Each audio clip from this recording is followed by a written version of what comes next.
Sadhgurunath Maharaj Ki Jai, and welcome to Jagadambe Reads the Holy Books of India. Bhaktavijaya95. As you may remember, the saints came to Kabir's house and his wife went to the bazaar to get materials for cooking, etc. She found a grocer, but he said he wanted to come back and sleep with him for the goods and materials that she wanted. Kabir's wife thought, if I am delayed, these Vaishnavas will have gone to sleep. The grocer heard her, but he did not think she was telling the truth. Just as in Duryodhana's sight, no one was good. A blind person thinks everyone is blind. To a thief, the moonlight seems filthy. The sick exclaim, what made you cook this bitter food? A miser has no compassion towards others' lives. One ill with tuberculosis does not even in their dreams see themselves with beautiful bodies. How can an evil person possess a feeling of love? A reviler does not see anyone as good. A low-caste person does not believe that a Brahmin's conduct is ever true. So this grocer would not accept the promise of Kabir's wife as worthy of belief. So he said, if you will give me a definite promise, I shall regard it as true.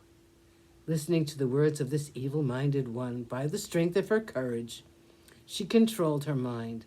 She thought to herself, if I do not give him the promise, I shall not receive the materials. So she gave him the promise and took in her garments the materials she needed.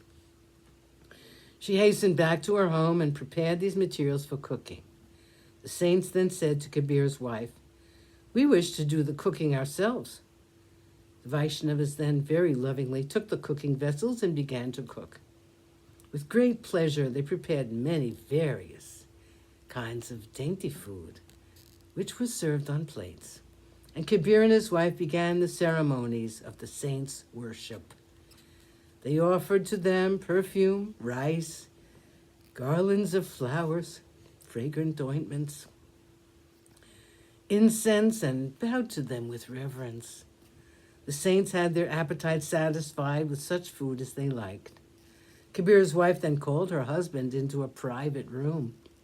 The wife said to Kabir, you must remain with the saints. I gave a definite promise to the grocer and was thus able to bring home quickly the cooking materials. Give me your permission to fulfill the desire of the grocer. If I delay any longer, the day will dawn, and that will mean loss of my character for truthfulness.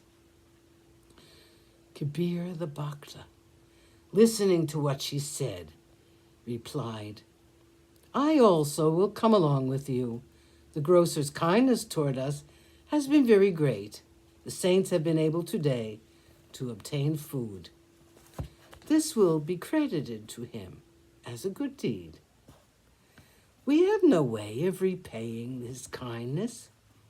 You have thought of a way of doing this and have offered your own body in the service of the saints. So I will take you on my shoulder and carry you there. A heavy rain is falling. A dense and terrible darkness has settled on this night, and I'm afraid to let you go alone. Thus speaking, Kabir made his wife sit on his shoulder and immediately hurried along to the bazaar. As they passed along the street, both of them lovingly worshipped Sri Ram. They exclaimed, blessed is this happy day, which brought the Vaishnavas to our home. Thus conversing with one another, they quickly arrived at the shop. Kabir then said to his wife, I will now go back home. The saints are still at our home and might suddenly leave. I must hasten to go to them and serve at their feet. Do not hesitate in the least. Carry out the wishes of the grocer. Having thus spoken, the Bhakta Kabir hastened homeward. Sadhgurunath Maharaj Ki Jai. Thank you for coming. I hope you come again.